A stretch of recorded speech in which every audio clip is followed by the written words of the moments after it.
के भूमि हर से करबो बियाह बागे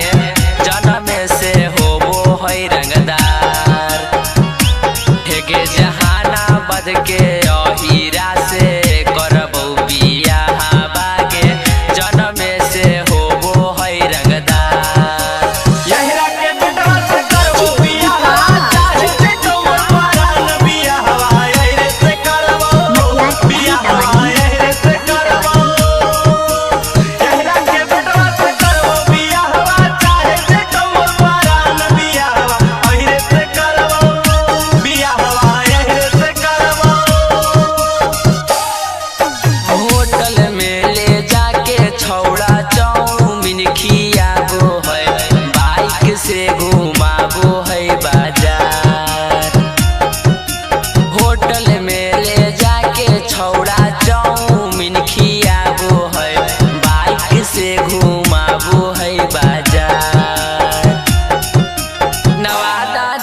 के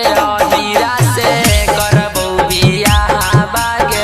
जन्म से होबो है रंगदार हेगे जहानाबाद के हीरा से करबो बियाह बागे